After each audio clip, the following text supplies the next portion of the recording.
Bismillahirrahmanirrahim. Assalamualaikum warahmatullahi wabarakatuh. Selamat pagi, salam sejahtera. Bagaimana teman-teman pemantik semuanya? Saya lihat semangatnya sudah 5 tahun, katanya demikian. Dan itu saya berikan apresiasi dan juga terima kasih karena Anda sudah menjadi duta-duta untuk anti korupsi di Indonesia.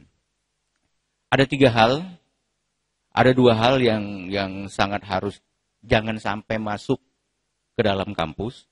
Yang pertama yang kita sebut dengan kelalaian. Kelalaian itu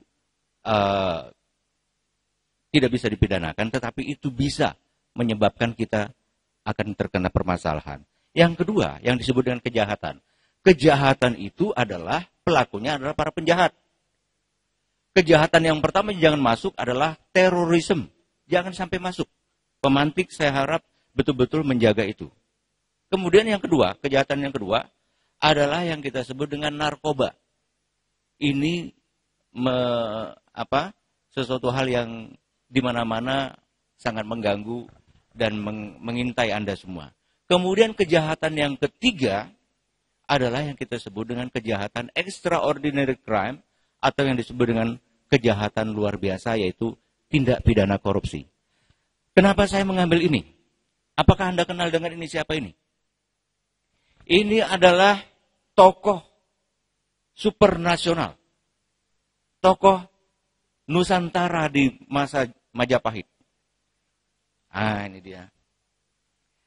Beliau kita kenal sebagai Gajah Mada, Patih Gajah Mada.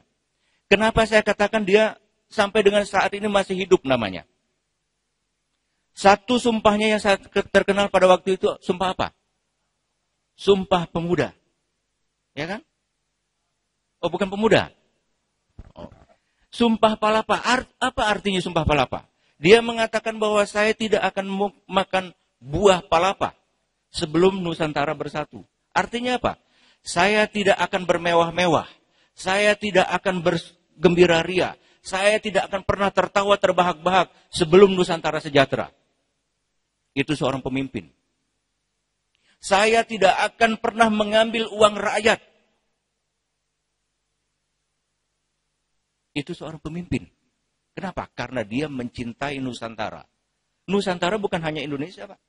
Sampai Madagaskar sana. Itu Nusantara. Dan seorang pemimpin yang berjiwa sebagai seorang bapak tidak akan pernah mengambil uang rakyat. Karena dia cinta kepada rakyatnya.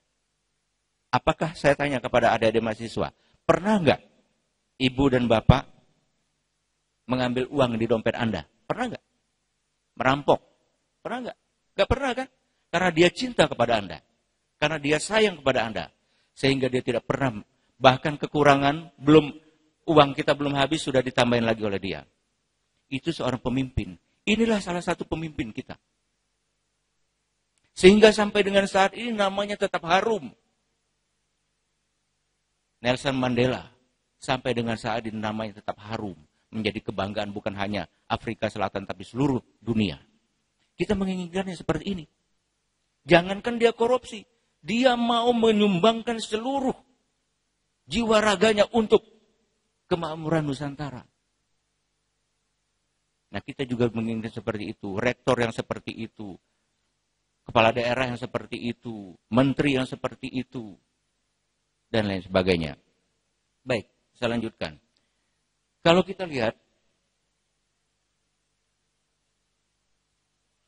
yang ini ya. Ini karena waktunya 20 menit, saya cepatkan saja. Biasanya ini penayangan 3 jam. Biasanya. Saya lanjut saja ya.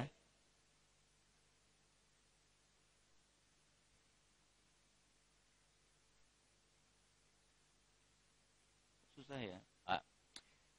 Indonesia sedemikian luasnya.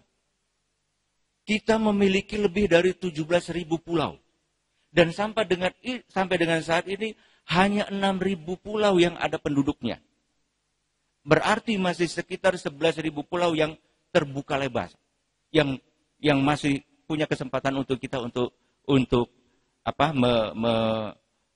mengupayakannya. Artinya bahwa lapangan pekerjaan itu ada di mana-mana. Tidak perlu kita mengirim lapangan pekerjaan, tenaga kerja ke luar negeri dan lain sebagainya.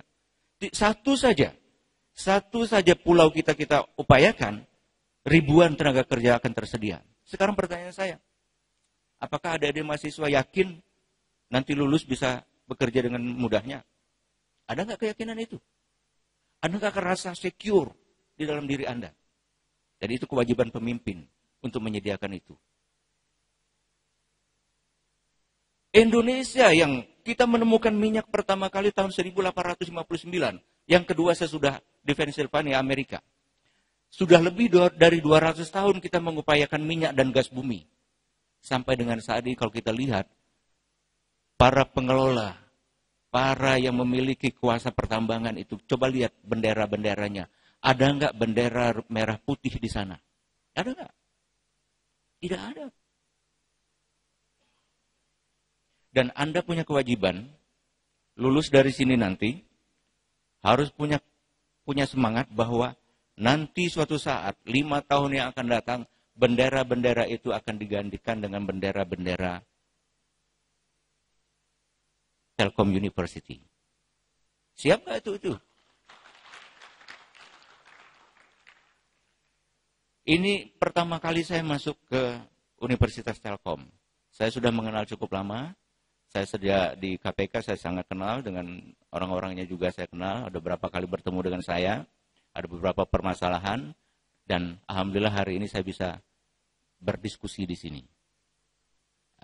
Artinya bahwa saya sudah mengenal, artinya di sini ada calon-calon pemimpin. Ada orang-orang pintar yang di sini yang cukup banyak, yang tadinya saya tidak pernah berpikir. Saya pikir Anda hanya sibuk dengan sekolah. Saya pikir Anda, karena yang saya tahu bahwa mahasiswa Universitas Telkom itu bayarnya mahal. Dulu anak saya kan mau masuk sini juga, karena tidak mampu. Waktu itu ditanyain bayarnya mahal, karena tidak mampu, saya katakan jangan, cari yang murah. Sehingga dapat yang murah di perguruan tinggi negeri. Saya pikir Anda itu adalah anak-anak orang borju, yang tidak pernah peduli kepada bagaimana nasib bangsa ini. Ternyata Anda sudah 5 tahun mendirikan yang namanya pemantik. Dan itu saya apresiasi. Tepuk tangan untuk itu.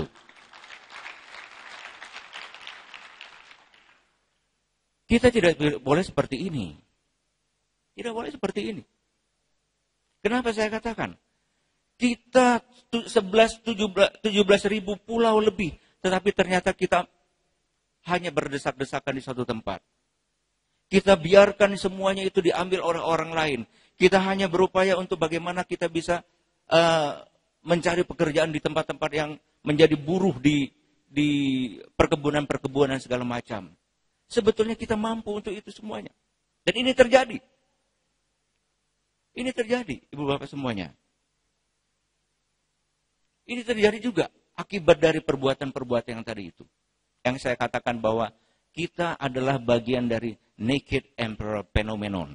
Orang-orang yang tidak peduli. Biarin aja yang namanya korupsi kan mereka-mereka. Yang dosa mereka-mereka, bukan gua. Ini juga seperti ini. Adik-adik semuanya, adik-adik kita ini bangun jam 5. Jangan-jangan dia belum sempat makan. Pergi dia dari rumahnya belum sempat sarapan, pegangan di itu yang licin karena berembun, bawahnya juga licin berembun. Dia tidak tahu bahwa di bawah itu risiko besar. Dia tidak